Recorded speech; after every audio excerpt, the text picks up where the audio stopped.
Top of the morning, Ricky. How are you doing on this fine day as we sit down to record Hobby Talk? I'm good. The Celtics are in town, Chicago to Ooh, face the Bulls, so I'm going to that game tonight. that's Um, exciting. yeah, everything's good. Spring training right around the corner too. So hopefully everyone that's watching and listening is having a great day so far whenever they're watching this. But I do want to dive right into today's episode with our topics because we do have a handful of topics to get into. Will we get to them all? Hopefully, but let's just see. So let's waste no further time with any more pleasantries. Football's over. The Super Bowl's over. Mahomes won. The Chiefs won. And if you want to kind of scrape the surface of that, you can. However, with football now officially over, what's next for the hobby? Because I think a lot of people are going to kind of gravitate to basketball. However, spring training just started and there's a lot of excitement and a lot of buzz around young players. So, Ricky, I posed the question to you with football officially over, obviously not including like the off-season tasks, Yeah. what's next for this hobby in terms of hype and what we can kind of sink our teeth into as hobbyists? Well, as recently, I decided to only really focus on baseball. So I really only talk in terms of baseball, but there seems to be a lot of excitement around, especially centered around a handful of players, prospects that are expected to come up soon, make a big impact. Mm-hmm. You know, James Wood second in year player. particular. We'll talk about them. But Okay. yeah, second year players like Corbin Carroll Mm-hmm. and all them. People are excited to see what they could do with their sophomore year. See if there's a sophomore slump. So for But you personally, what's transitioning to kind of just baseball, obviously that's your bread and butter. Is it outlandish to say that it's too early to kind of start talking about baseball because basketball's still in its, full swing. The playoffs are right around the corner and such like that. And unfortunately, as baseball fans unfortunately, I feel like baseball takes a back seat in terms of, the grand media of things, mhm. especially in the hobby around here, at least, it seems generally speaking. But I do think there is a lot more hobby buzz in regards to those second year players, those prospects and such of baseball. Because Ellie De La Cruz, good start, bad finish. What's he going to do? Jackson Holiday might make the roster. James Wood, we kind of alluded to. And just we could rattle off dozens upon dozens of names. So, like, I know spring training just started, but is it too early in terms of the hobby to kind of start talking about baseball? Or with spring training now here, now's the perfect time to kind of get into it? um, yeah, I mean today with the second half of the basketball, unofficial second half of the basketball season starting,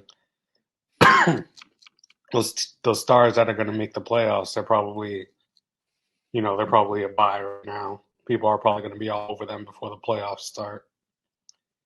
But yeah, in terms of Because, the hobby, maybe once those spring training games start, yep. or once they announce rosters and all that stuff, it might start heating up. But yeah, I could see the most of the focus going to basketball now. I'm a little weird with how I kind of lay out like my, I guess, level of, I don't want to say importance because that's not the word, but like what we should be paying attention to. So obviously football was there. And then like I'd say goes into baseball. And I think spring training is the perfect time to be buying baseball cards because you're going to get Jackson Holiday getting a lot of reps at shortstop. You're going to be getting, Dylan Cruz, a lot of reps in the outfield. Paul Skeens might make the opening day roster in Pittsburgh for all we know. So there's just a lot Crazy. of buzz around these prospects. Um, what's that? No, I just said that's crazy. I know, right? I Kids, mean, kids already Wyatt pumping heat. Langford, Evan Carter. I mean, we can go on and on about these prospects. And I think there's going to be a lot of hype around these guys, especially if they perform well. And a lot of people in this hobby, especially casuals, don't care who they're hitting off of. If Marcelo Meyer hits 450 in spring training in 16 at bats, no one's going to care that it was off of a single A, double A pitcher. They're just going to look at the stat sheet and say, wow, 450, he's going to make the opening day roster. And then when he Hmm. doesn't, that's when, it's going to kind of crashing down. So I think spring training is a really juicy time to buy these guys up, let it build some hype towards the end of March. And then obviously if you're into it for, cheap, you can sell off and make a nice little profit. But I feel like once opening day starts, and a lot of these prospects may not make the opening day roster, or even maybe have a slump to start the season, which is obviously very possible, then I think that's going to kind of when it's really going to kind of, I don't want to say crash down, but it's really going to kind of trend downwards. And in the same breath, that's going to be the end of March, early April, and basketball playoffs is going to be right around the corner. So for me, spring training is a great time for baseball. Then you go into April, you got basketball pretty much all throughout the spring. And then once finals is over, then we're going to kind of have a general idea of which rookies are good, what prospects got called up and are good, who's struggling, and what undervalued star is performing well, because people still don't understand that Corey Seager is arguably the best shortstop in baseball, or probably the best shortstop in baseball, but no one cares.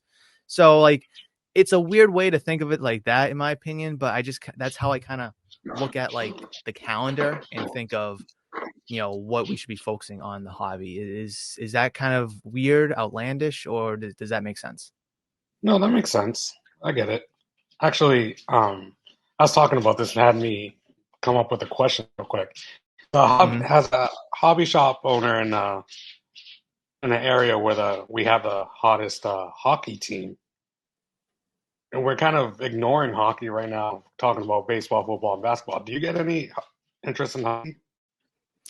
Once in a blue moon, I'll have a couple people come in. Hey, got any hockey cards, such like that, but hobbies, dollar cards, but very far and few between. I mean, this area, although we have all four major sports, we have a soccer team.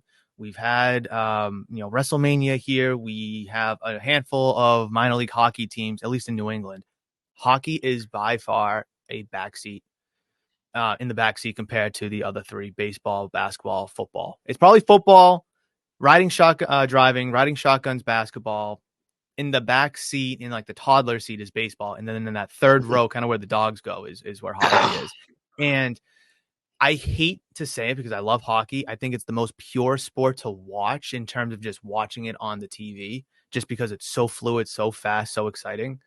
And last year, when the Bruins were breaking records, regular season wins, the points and all that, leading up to the playoffs, although they had abysmal collapse, but just that stretch from like February through when they got eliminated, nobody wanted Bruins cards. Nobody wanted hockey cards. And it just blows my mind. And that was the moment that told me, if that doesn't like bring excitement and hype Yeah, around hockey in the area, and nothing stay will. away. Yeah. Exactly. Unless they make a Stanley Cup run, which they easily could have last year. Again, it didn't go the right way. But if they make one this year, I'm still going to be kind of paused to think that hockey's going to kind of gain some level of hype, because the Stanley Cup Finals and the NBA Finals are on a relatively similar schedule. And if the Celtics do what they're supposed to do, the Celtics will be in it as well. And I think that's going to draw a lot of the attention from hockey. Again, from a hobby perspective. If I'm talking about a fan watching perspective, I think it's going to be Mhm. completely different. So that's why we don't really talk hockey, soccer, UFC, wrestling, F1, or Yeah. any of those other kind of sports, is because they don't really do anything around here. I mean, it could be different elsewhere, and I know it's different elsewhere, but around here, it's unfortunately that Hmm. All right. Yeah. No, I just realized we're talking about major sports and completely ignoring hockey. just But right yeah. right All over right. our heads. Yeah. It's just, if you go to Canada, completely different Oh, story. They could yeah. care No, two shits about football. Ugh, it's wild. So we I'm trying to think where we should kind of pivot next to, because I kind of want to keep a nice linear trajectory of our topics and kind of keep them fluid. So we talked about what's next with football being over. I know you kind of dabbled with spring training. We talked about baseball a little bit. So if I was to ask you, what is the safest play for, let's say, 3 months? What's the safest play for 6 months? What's the safest play for a year? What do you think of? It could be a sport, it could be a player. I mean, if you think Pokemon's going to kind of be a safe play, in that time frame, so be it. But when you hear safest play moving forward, what do you think of? I don't really know too much about Pokemon, so maybe you can dive deeper into that. But the Sure. safest play is it's like they always say, go with the goats. Patrick Mahomes solidified himself. He's he's hit right now. Um, Patrick Mahomes, Tatum. Tatum can't. I feel like you can't go wrong with Tatum, at least in the short term into June. I think that 3-month window is Yeah. great for Tatum because between now and 3-4 months, hopefully he has an NBA championship under his belt. In terms of 6 months to a year, I think just a lot could change. People might kind of forget about that whole championship thing when they're Mhm. thinking about football in 6 months from now. Exactly. So yeah, I'd say Um, the safe play in terms of players is definitely Mahomes. I I I hate to agree with you on the Mahomes aspect of it because we talked about this before. I've the little video I made post the Super Bowl saying how the hobby needed the 49ers and Brock Purdy to win just for some diversity in the hobby, just to kind of better the health of the hobby. Because you look at Brady cards, a lot of his cards being a 7-time champion are just out of people's price ranges. Mahomes now Mhm. being a 3-time champion, those cards are starting to get out of people's price ranges. Whereas you have Brock Purdy, fresh breath of air. People love the story. I just think it would have been overall better for the hobby because it gives a ring to somebody else for someone else to buy their card to be like, oh, I got this champion's ring, Yeah. card. But you can't really do that when Mahomes is hogging 3 of them. But that's just kind of the nature of why we play 17 regular season games and obviously the playoffs. But to kind of dabble with the Pokemon thing, it's funny because I think Pokemon just in general, no matter what the time frame is a good safe buy because there's little to no volatility. There's no risk of injuries, no risk of off-field issues. Let's say Mahomes, like you were saying, again, what if, God forbid he like breaks a leg or gets into a car accident or gets into legal trouble? Like that stuff more than likely is going to tank despite the 3 championship. You look at like Mike Vick back in the day, you look at John Morant now, Henry Ruggs. It's just there's too much risk when it comes to these superstar athletes, with all the money that they have and all the freedom that they have. Whereas Charizard, he ain't going to no strip clubs. Pikachu ain't doing no drugs. Um, so really when it comes to Pokemon, it's just you want, I have, you're willing to buy it for X, I'm willing to sell it for X. And then obviously you dabble into like the cool artwork itself. I saw a post where it was card prices from Scarlet and Violet base and how they've just absolutely plummeted over a year since its release, which quite unfortunate. But I think this market for sealed stuff is very strong, and for select singles, I think it's very strong. So just generally speaking, the risk is so much cheaper than it is in sports, any sport for that matter. I do think the reward is more lucrative with sports, short Mhm. term, intermediate term. But if I'm talking like long term, like 5, 10 years from now, I'm gonna side with Pokemon because you could look up any booster box from 10 years ago, and it's probably anywhere from $500 to $1,000, where on release day it was like $120. So Yeah. I think Okay. safest play moving forward, personally, for me, is gonna be Pokemon 8 out of 10 times. So with Pokemon, say like a new set comes out, Mm-hmm. they're printing it, whatever, for X amount of period, and then that's it. Uh, And then on to the next one, or So, I mean, I would say every set's different. I don't know how much like they physically print of certain sets, but they definitely do reprints. And okay. collectors hate those because if my card is worth, let's say, $300 and they're reprinting the set 6 months from now Hmm. to obviously get more of those cards into people's hands to get them more access to rip them again, now my $300 card is going to be less. So, like, two fairly recent sets within the last couple of years, Silver Tempest and Lost Origin, those chase cards were worth close to $200 plus. Now one's still worth $200, but one's closer to $100 post reprint. So it definitely can hurt. But like those 10-year-old sets that I was talking about, they're not going to see a reprint like today. So like a Yeah, reprint yeah. would probably be within like 12 months of the initial release, if that makes sense. But That makes sense. All right. I Yeah. do notice I do notice that the first weekend, the like release day weekend, and like the week or two after, there's so much hype revolving around that product, and then it kind of simmers down a little bit for the majority of it. But those select singles will rise in price because we're seeing tougher pull rates. We're not seeing it as often as we thought we would, and then obviously as a lot of the other stuff goes down, it's because we're seeing more and more and more of it be pulled. And then again, 2-3 months from that release day, a new set's going to be coming out. So people are going to try to sell off some of their other cards from the previous set to help them fund the next set. So it's like a constant cycle. Like you're not going to sell Patrick Mahomes cards to go buy Trevor Lawrence cards. I mean, in a vacuum, yes, but like you're not going to sell Yeah. Patrick Mahomes rookie cards to go buy Trevor Lawrence rookie cards. I gotcha. Trying to apples and oranges with this. It's completely different, honestly, but it's a breath of fresh air different because I think it's easier.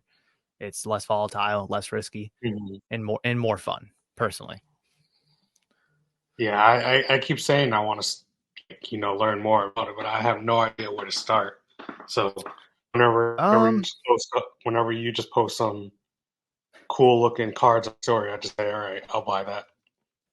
it's again, and that's like what really ultimately drives a lot of the sales of these singles is exactly what you said. Oh, that looks cool. Let me buy it. Like that's the majority of it because yes, Pokemon has a competitive landscape, but nowhere near as Magic the Gathering and Yu-Gi-Oh.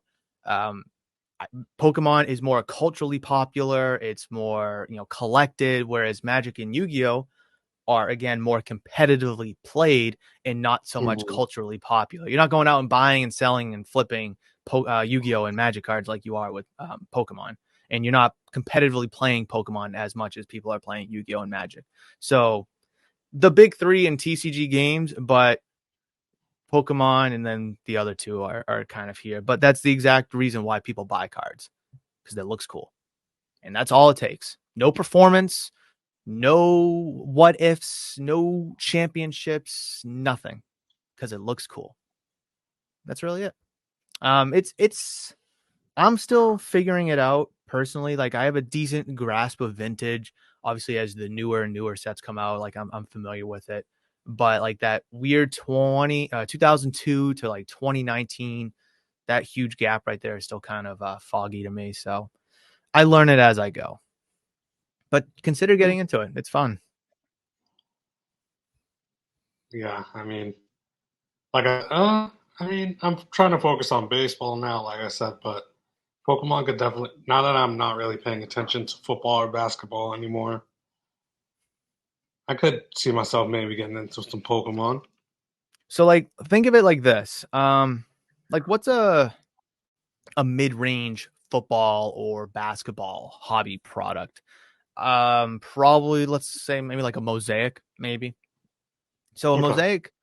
a mosaic hobby box would probably cost anywhere from 300 to like $900. Huge range, but really draft class, it really depends. Let's just say 400 to 800 just to kind of scope it in a little bit. And you get two autos for football. You get one auto for basketball for again $400 to $800. For Pokemon, their booster boxes, the equivalent to a hobby box, you get 10 to 12 hits guaranteed in the box. Now, some of those hits may kind of suck, but again, 10 to 12 hits for 100, it depends where you buy the box, but let's just say $120 is way more lucrative and way more appealing than that hobby box you're going to spend $400 on just to get one auto. Because in reality, that's why people are buying hobby products is for the autographs, even Mhm. though there's other cool stuff to find. But that's all they care about is the autographs. So like you could buy like essentially three or four, you could probably buy four booster boxes of Pokemon for the same price of that basketball hobby box or that football mosaic hobby box. So just price per pack, price per hit. Obviously, the quantity of boxes is just light years better than it is with the sports stuff. And traditionally, the booster boxes are going to stay around the same price on release day 120, Mhm. 130, depends on where. But hobby boxes, depending on the set, depending on the year, depending on the checklist, it could range anywhere from a couple $100 to like well over $1,000. So just it's more affordable for the average or casual collector, which I think is another very appealing aspect of Pokemon. So talking about Pokemon, and I kind of want to. I know I mentioned a nice soft transition, but I'm going to hard pivot here and completely talk about something else. And I want to talk about grading again. And we're not going to dive into the whole statistics like we did last time, which I think was really fun, and that generated a lot of conversation. I don't know if you saw it. I took our segment of that, I made it its own video, and that's got I think like over 1,400 views on YouTube, and it's generated a lot of discussion. Um, Fly through the comments if you ever get a chance. It's a lot of good thoughts and opinions and feedback from other people out there. Some of it I didn't even think of. So if you ever have the time, peruse through it. Too bad it wasn't on the actual episode of Hobby Talk itself. That would have been nice. But let's talk about grading yet again. And talk to me about cracking slabs, which some people would say is an unethical process of the hobby, but it is a common practice. And I know you've been dabbling with it. How's it going? Why are you doing it? And what are you trying to do with it? Yeah, so I recently cracked my biggest card so far. Woo! Good. Atomic at 100 auto, but yeah, I cracked it because I guess I didn't understand the fact that PSA 9s are worth less than raw now, which is so mind blowing to me. It makes like what? Okay, whatever. Rant away. It just, All that right. just like I'll mute my mic for you so I don't interrupt. So like it used to be that PSA 8s are about where raws were. Is it because of the oversaturation of graded cards? Have there been too many cards graded now that people don't care about nines anymore? When did nines become less than raw? I just don't understand how me cracking my slab made it worth more. Murph, maybe you could help me out on this. Go ahead, speak your mind, Can because you hear I me? don't understand. I can hear you. Okay. Well, okay. I had my mic muted because I wanted to let you go off. I think I so it depends. If it's like a thick card, I think a 9 is fine. I think the 9 is going to add value, especially like an RPA or whatever. Vintage, completely different. So I'm not even going to talk about it. But when it comes to a card like that you're showing, I think the big attraction to raw cards compared to 9s is that card is now not graded. But to someone you may go sell it to, they're never going to know what it was before. But you're going to showcase it as a raw card. And in their opinion, they're looking at it and they're going to be like, oh, wow, this looks really good. This could be a 10. And that phrase right there is what brings the value, the added value compared to a PSA 9 or just a 9 in general, regardless of the company, is that it could be a 10. Whereas if it's a 9, it's not a 10. We can clearly see based on the label, it says PSA 9 on it. But if it's raw like this, it could be a 10. And I think that's the ultimate factor in why some raw cards are worth more than their PSA 9 or graded 9 counterparts. And if you look at, I mean, I know I kind of briefed over it last time with like, Mahomes optic base card. Raw's about, well, before he won the Super Bowl, 250, 300. Nines were about 300 to 400, and then tens were about 800 to 900.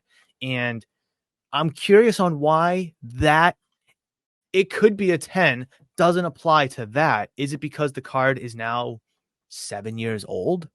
I mean, now is age starting to become a factor with Patrick Mahomes cards, with Josh Allen cards, but like whereas that James Wood card was that 2020 or 2021? 2022. Oh, Jesus. um so like where that card is, I guess was a year old, now I guess 2 years old. It should be in great condition. It hasn't been on the market that long. It hasn't been in people's boxes and cases and just laying around for all these years. Whereas if you were to grade, let's say, a Tom Brady rookie card, if you get a 9 on it, you're thrilled. If you get a 7 Mhm. or an 8, you're probably thrilled. But that card's now 24 years old. So I think the attraction of a raw is the potential of it being a 10 compared to the 9 where it's not a 10.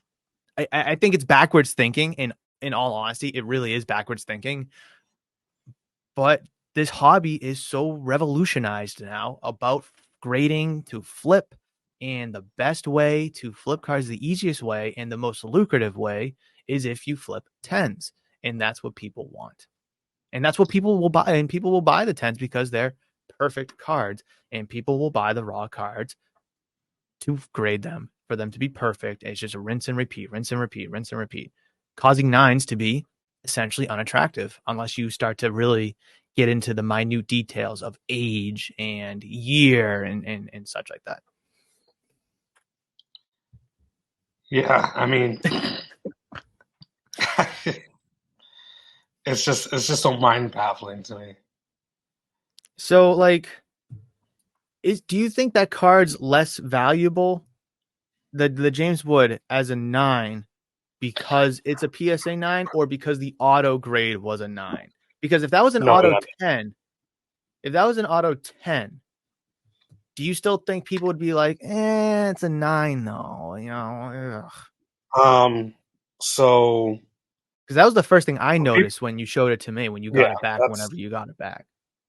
the 9 was definitely on the 9 on the auto was definitely a gamble because I knew it wasn't perfect, but if if you look at the James Wood market, not a lot of tens auto. I mean, not a lot of autos 10 of his Mm-hmm. because he's kind of light at the beginning.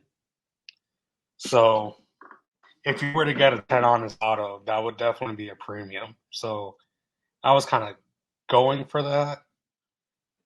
And I respect you going for it, because I think if I have an auto and I have the option to get the auto graded, I'm probably going to do it. CGC grades autos, and I strongly recommend people to get the auto graded. It adds a premium to it, in my opinion, because if it comes back a 10, like you said, there's going to be a lot of value there because there's not a lot out there. And I just think nowadays, if people don't see an auto graded from a company that does grade autos, then why didn't you get it graded? Like when I'm at shows, like Yeah, yeah, I honestly try to stay away from raw cards from vendors I don't know, because the majority of vendors at shows probably grade cards on their own, regardless of the company, but they probably grade on their own. So I'm back in my head thinking, well, why didn't you grade this card? Or why didn't you grade that card? But you graded this card. Again, if I know the vendor, it's a different story. I can talk to them much more easily. But when I'm at the National, for instance, or when I'll be at Mohegan this weekend and I go up to somebody like, why didn't you grade this Charizard? But I missed that show 9 so other much. Charizards are graded. It just gets you Yeah, kind of thinking. So eh, grading has become a I think a negative phenomenon for the hobby at the end of the day. I don't know if that's a hot take. I'm trying not to make it a hot take, because I think grading back in the day was for protection and kind of hmm, bragging rights, I think, for people. Like if you were grading something in 97 from PSA and your card came back at 9, I think you're bragging to your friends, be like, yo, mine came back at 9. Look at this Mickey Mantle card or whatever, or, pick whoever. This Ken Griffey Jr. rookie came back at 9, you know. But nowadays, if you grade a Trevor Lawrence rookie card, or, let's say a Corbin Carroll rookie card, to keep it with baseball, and you get a 9 on, you only got a 9, where did it go wrong? What's the yeah. value of it? And, I know a lot of people on submission reveals will flip the cards over and then immediately go look them up. And it's like, was that the only reason why we're grading these cards, was to the resale value? Whereas obviously back then, I don't think it was the case. So it definitely circles back to the oversaturation of graded cards in the market. I think it's just too many people getting cards graded that don't need to be graded. I I couldn't agree more, and I'll never forget this day. I think it was the day that we went to the Woburn show together, Hmm. at the Crown Plaza. I think it was that show. I could be mistaken, or it could have been the weekly Woburn show. That first you walk in, you pay the admission, you walk in, and then there was a guy on the left who had a ton of like 2020 and 2021 Red Sox cards, and they were all graded. There was like Michael Chavis rookies. There was like Dusty Pedroia cards, obviously not rookies, but like cards from 2020 and 2021. There might have even been like some 2017, like Clay Buchholz, if he was still on the team then. It was just literally any Red Sox player from like 2014 to like 2021. And they were like Hmm. all tops base, Allen and Ginter base. And they were all nines. Every single card was a nine. No eight, no 10. They were all nines. In a day and age when grading cards was probably like $50 a whack, to wait 6 to 12 months to get it back. It's like, what are we doing? And he was asking like $25 per card. I'm like, what are we doing? Like, you're wasting money, you're wasting time, you're wasting table space, because none of these cards are going to sell. I mean, you might have been able to get away with a Michael Chavis rookie for like $25, maybe, because he was a top prospect at the time, 5 years ago. But like, it just made absolutely no sense to me. So when you say oversaturation, that's the first thing I think of, and I could not agree more, because I don't think these companies want too many perfect cards out there. There are tens out there to saturate that market. And Hmm. I think if you look at a lot of these like up and coming companies, whether it's TGA, GMA, or HGA, I'm just trying to rattle off a bunch. Tag, for instance. Like, I feel like those kind of companies want to hand out tens. Like, oh wow, I can get a 10 from this company. Oh, let me go back. Whereas PSA, Beckett, and even SGC, well, I can get SGC, I would even throw into that mix. Like, oh, I got a 10 from SGC, but I got a 9 from PSA. Well, let me go to SGC more often. Um, I just, that's why I think grading has become such a wild aspect of this hobby, because it's all about the number on the card and the dollar sign that it's attached to. Hmm. Shameful. So it goes back. It's like it's either PSA 10 or bust at this point. Besides, Black Label. Um, Which is no a one, shame. no one about PGS 9.5 anymore. Really, that's floating around the same value PSA 9, and PSA 9s are worth less than raw now. So BGS 9.5s are less than raw now. Is that how we're gonna do it? I know you Is that talked about it how last time, but the poll that you had, SGC 10 versus PSA 9, what was the outcome of that? Was it PSA 9? it was very close, but PSA 9 was favored. In a world where we care about 10s, we care about PSA 9s more. So now I asked the question, are we worried? Do we care about the number on the slab, or do we care about the brand of the slab, the company that graded it? Because again, we talked about this before, inconsistency, and this is a perfect example, because if we care about 10s, which we just talked about for 10-15 minutes, then an SGC 10 should have blew out a PSA 9, especially if SGC is a big three grading company. But if people would rather have a PSA 9, then okay, so clearly the number of the grade doesn't matter. It's about what company that you went to for that card. Like, right?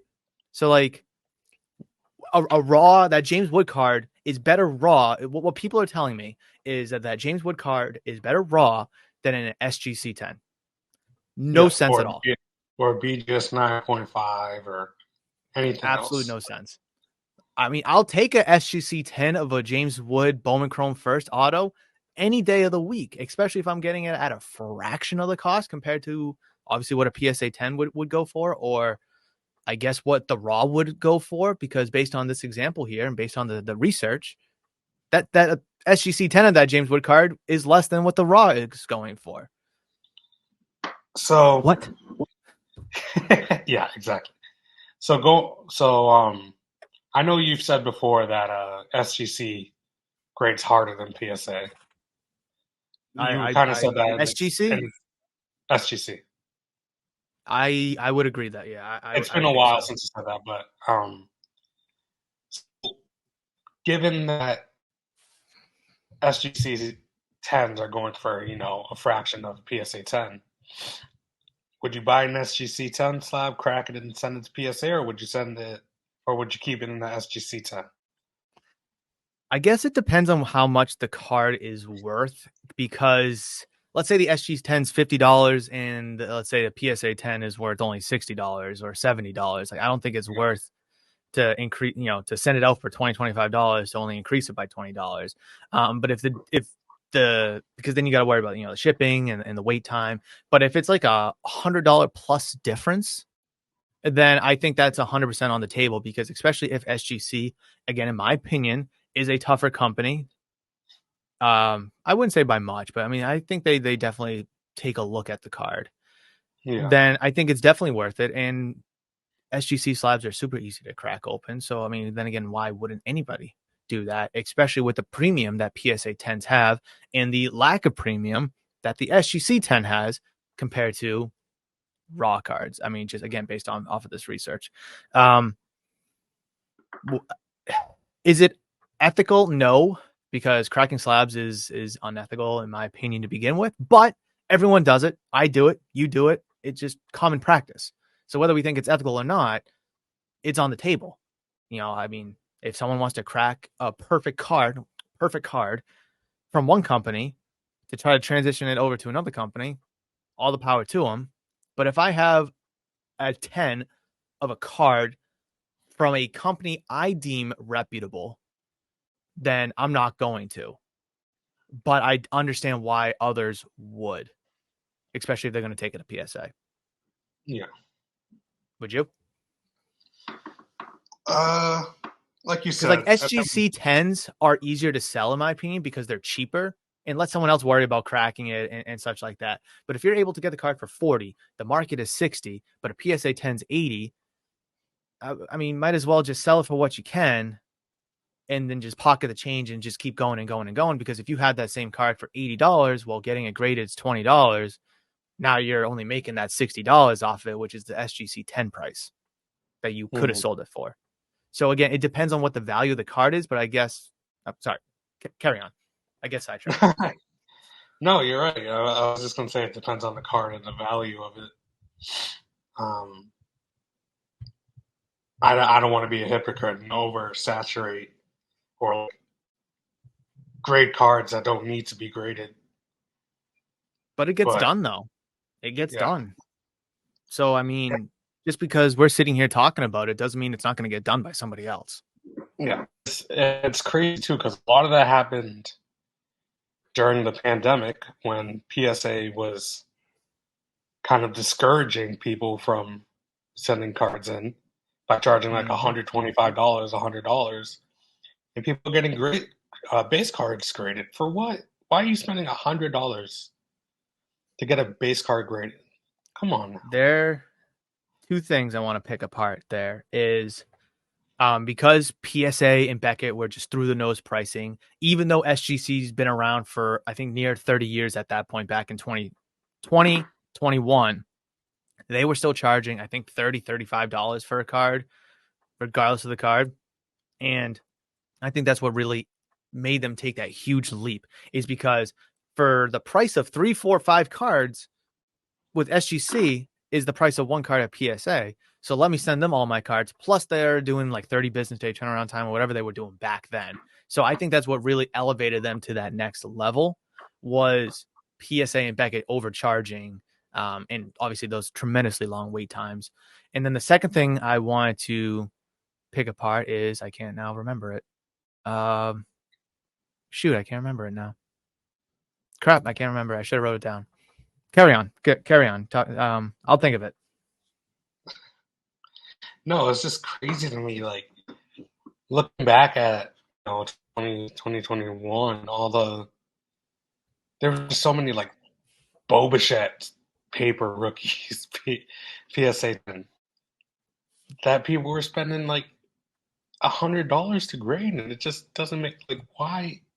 I think that was more when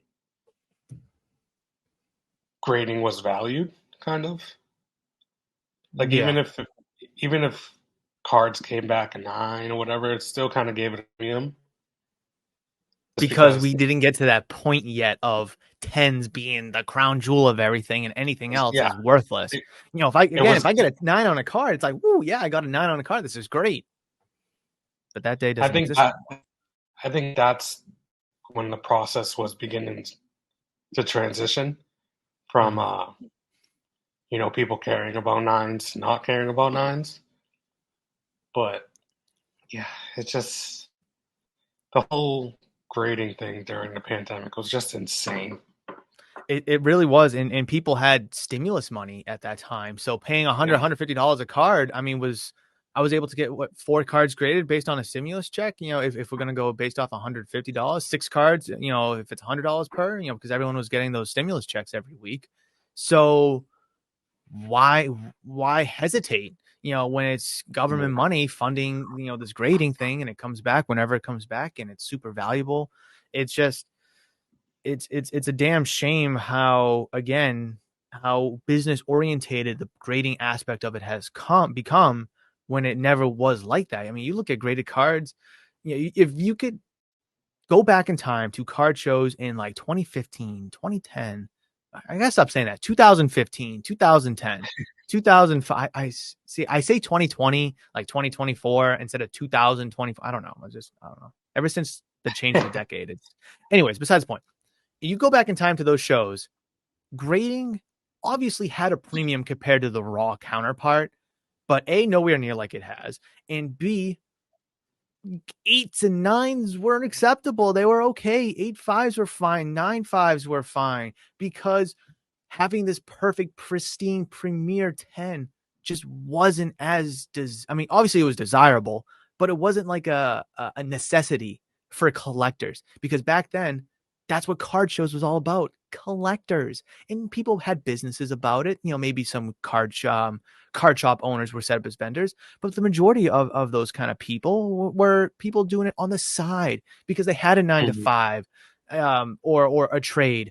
So they were just doing this on the weekend for some extra cash. And like, listen, that's great. You're not making a business out of it. You're just looking to fund your summer vacations, really, at the end of the day. And it's a shame, because you look at it now, majority of vendors are probably flippers, people who think that it's a business for them. Very few card shops, streamers for that matter, eBay sellers. And again, 5, 10, 15, 20 years ago, it wasn't like that at all. Um, I want to get to what I was going to say before I forget it again. It was going back to like those base cards that you were talking about, people getting those base cards graded.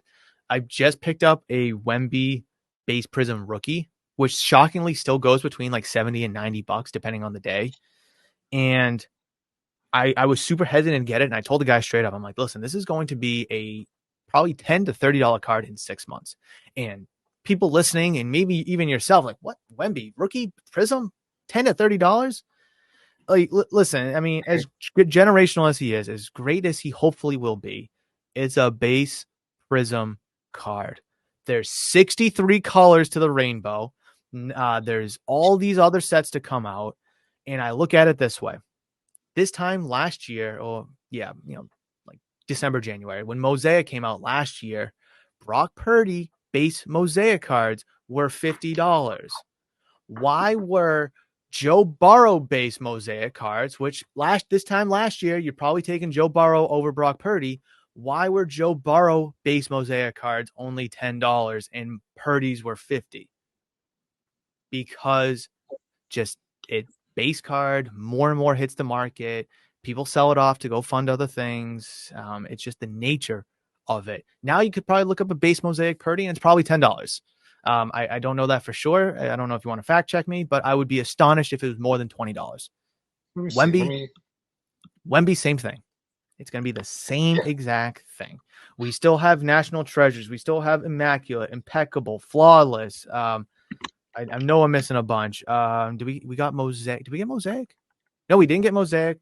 We haven't got Crown Royale. We haven't got we get Obsidian. I don't remember if we got Obsidian. I think we did.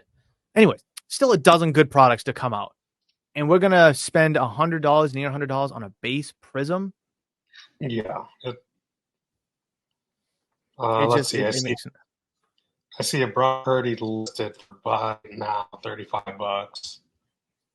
A base mosaic, $35 sold. Prism. Okay. I mean, I would put a premium on Prism compared to Mosaic. Hobby Oh, speaking, personally, I like Mosaic. I was just using the Purdy Mosaic example because that was like the hottest card in town January of last year, and I was trying to tell people, I'm like, this is not going to be a $50 card forever. So, I mean, it I know won't. I'm comparing apples and oranges here, but Yeah, let me see. But yeah, no, it's uh, just so crazy to me that base cards are even doing this to begin with. no, wild to me. Like, I could buy a Purdy base Mosaic right now on eBay for $15. That's just a yeah, buy it now. there's one 1183 crossed out best offer, $7. Yep. It So baffles me. It baffles me. So I mean, it's 10 to $15, and he's just coming off a great Super Bowl run. So I mean, there's still going to be a little bit of excitement there for people. I mean, let me just look up Joe Burrow 2020 Mosaic, and just see if $10 crossed out, $3. A silver NFL debut did 20, best offer accepted. A base did $8. A silver debut did $6 from Canada. A base did $1.25. So it is natural order for the card to go down. Now, of course, Prism will keep it a little elevated just because it's a Prism and it's Wemby. But in the grand scheme of things, 2-3 years from now, if he doesn't do anything in terms of MVP, championships, or anything like that, it's going to be in the same boat. It's going to be like a $20 card. Now, I hate to say that. I'm not trying to be a Debbie Downer, but that is the nature and the reality of the market, because there's going to be other prospects to have come out. And if Wemby starts to maybe turn out to not be the guy that we all thought he was, people are going to sell off. People are going to sell off to fund other investments, other ventures, other purchases. It's just nature. It's reality. Hopefully I'm and it's wrong, just though. Hopefully I'm wrong, but I don't know. even if he doesn't fall off, it's a base card. There's hundreds Millions, of thousands of. billions of them. It's not like it's exclusive. Like that itself is going to drive the price down once more hit the market and all that stuff. That's just how it works. I want to see if there's any PSA 9s out there of it. Maybe instead of baseball, you should have stuck with basketball and just flipped Wemby cards all day long. Yeah, apparently. Change my Instagram to Ricky Wembanyama.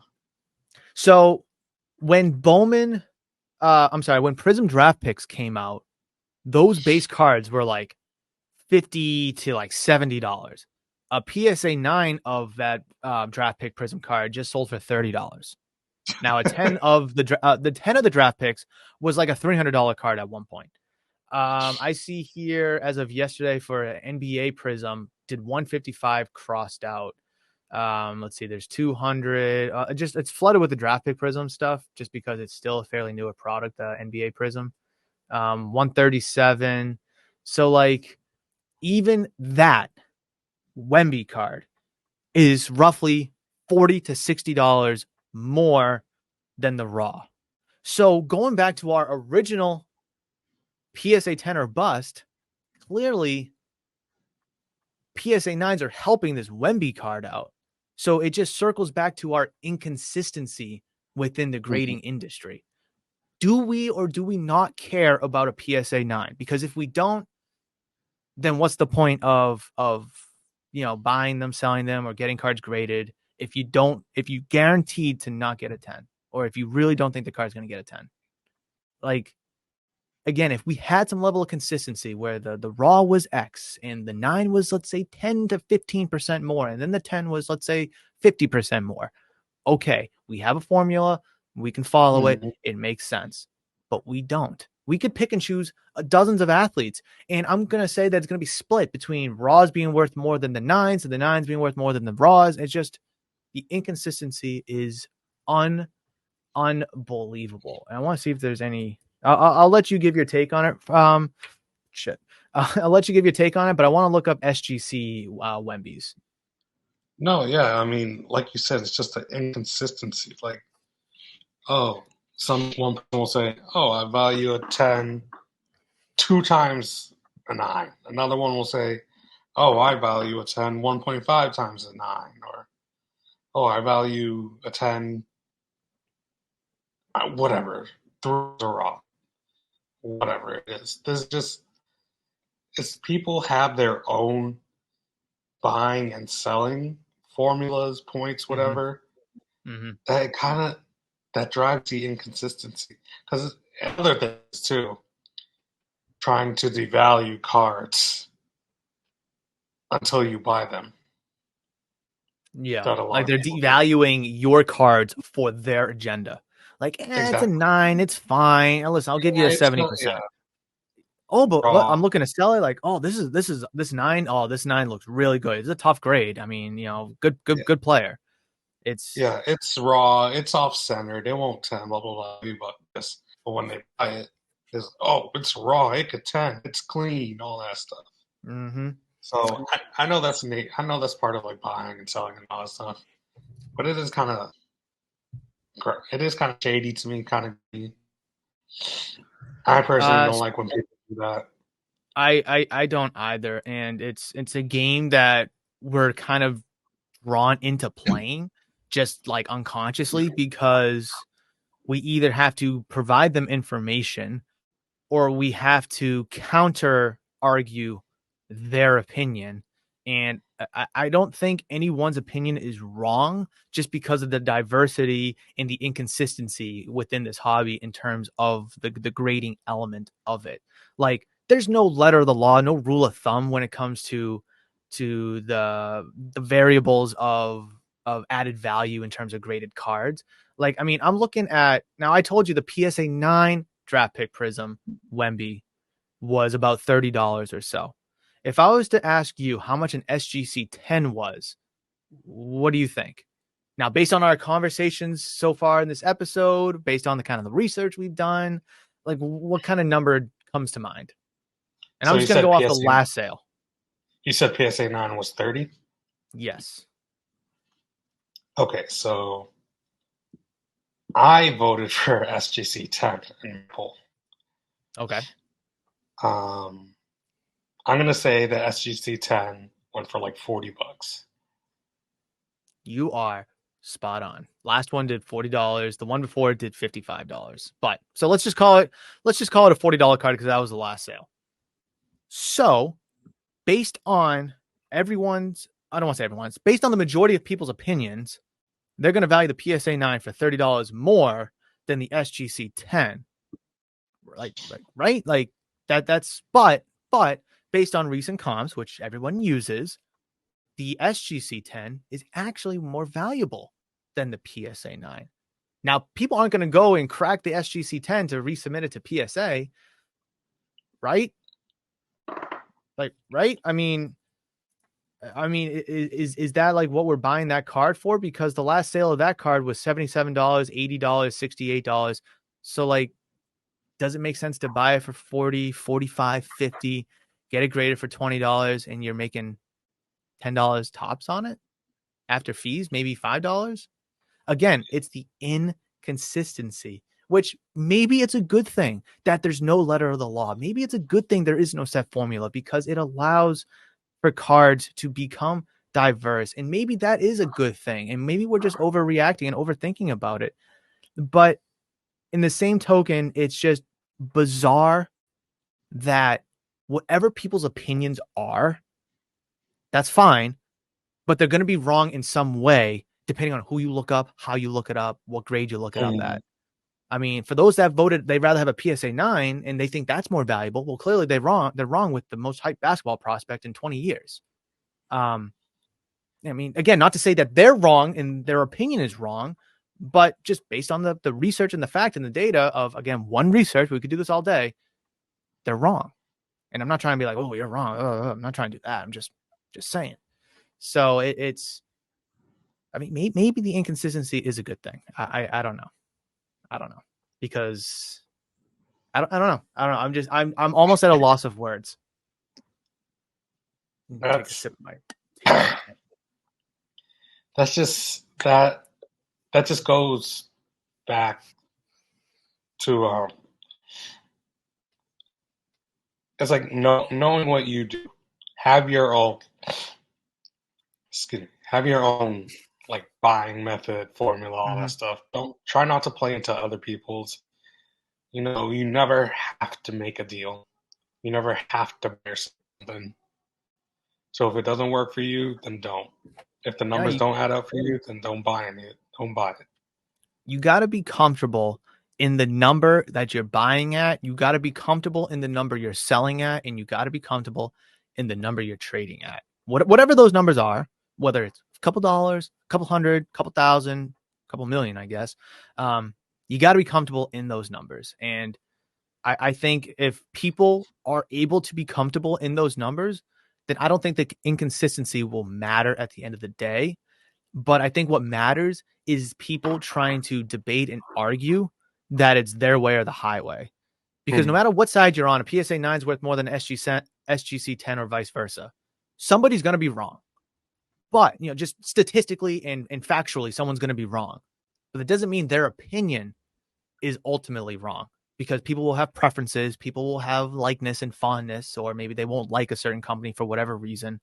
I think that's what helps the hobby, is that there is so much opinion and so much diversity, and people like different things and people don't like different things. And I think that is what makes the hobby so great. I tell people this all the time. There's a million and one ways to collect in this hobby. None of them are right. And none of them are wrong. But there are a few bad ways to collect. And as long as you're not doing those, bad ways of collecting, scamming, shill bidding, stuff like that, then you're good. Then you could collect however you want. And I think that's the big takeaway from this segment, I think. All right. So as we always conclude every episode, Ricky, can I have some outgoing takes, and just what are you kind of looking forward to over the next couple weeks in terms of the hobby? I am looking forward to you know this guy.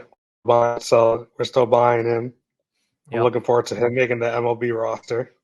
Hopefully, fingers crossed. I'm telling Actually, you, that national team is going to be good.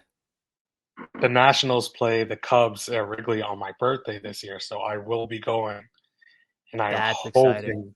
I'm hoping. Well, James Woods will be on the team by that time, so When's your birthday? September 20th. Oh, he'll be either on the roster by then, or he'll be up for a cup of coffee. There's no way he's not on the roster by then. Yeah, Real quick, for those who see James Woods on a Padres uniform, for those that may not know, he got traded to the Nationals a couple years ago in the Juan Soto deal.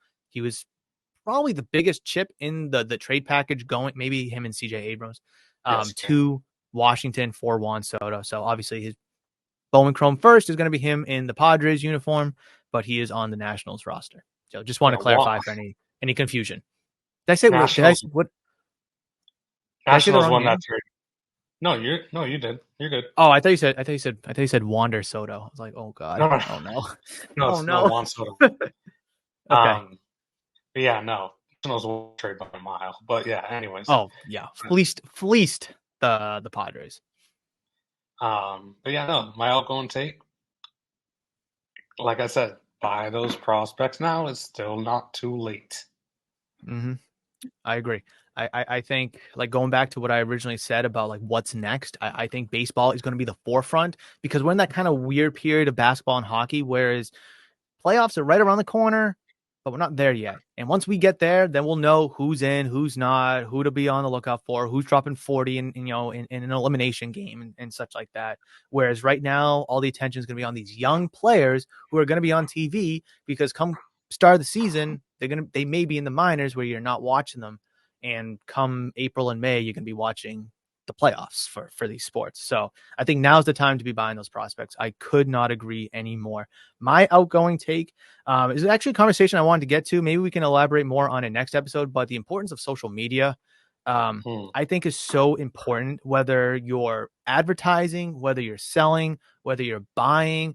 just building a brand, building a reputation for yourself, I think is super critical. Again, no matter what you're trying to do, breaks, buy, sell, trade, you need to have a reputation, because if someone doesn't know you, then they're not going to trust you and they're not going to do a deal with you unless you guys are in person. Like, again, Ricky and I, we know each other. So like we have no problem sending each other stuff and doing deals through the mail that way. But like, I mean, I don't do online deals. I know you do, Ricky, but if you don't know somebody, if you're not vouched, if you don't get vouchers for somebody, you're going to be hesitant to do a deal with them. And that's, the case for everybody who's trying to make Mhm. deals on Facebook and Instagram and such like that, eBay for that matter too. But I think the importance of building your brand, your name, your reputation on social media is very important. Post new pickups, post submission reveals, engage in some, hobby topic, huge hobby topics. I think just stuff like that can really help. Any You don't have to be a content creator, but just anybody that's in this hobby who's trying to, whether have fun, build a collection, make some money, whatever you're trying to do. I think social media is very, very important, because at the end of the day, social media is free. And if you want any other kind of advertisement, you're more than likely going to have to pay for it. So that's my Mhm. outgoing take. It's great. But Ricky, we had a fantastic episode as always. I actually really, really enjoyed this one. This one been one of my favorite ones. Hopefully you enjoyed it as well. But that will wrap it Always up for talking today's about episode. baseball. What's that? Always love talking about baseball. And come next episode, it's gonna be in March. I don't see a March calendar. It's gonna be 2 weeks from now. We'll actually see, these guys playing, and we might be able to, kind of early react to, oh, Marcelo Myers in a slump. Oh, James Woods has, 6 home runs. Just odd stuff like that. And I think that's, kind of gonna be very exciting, especially for the next episode and even the episode after that. Who's gonna make the roster? Whose card should you Mhm. fire sale and such like that. So as always, thank you so much for joining, Ricky. Everybody, thank you for watching. We greatly appreciate it, and we will see you in the next episode. See ya.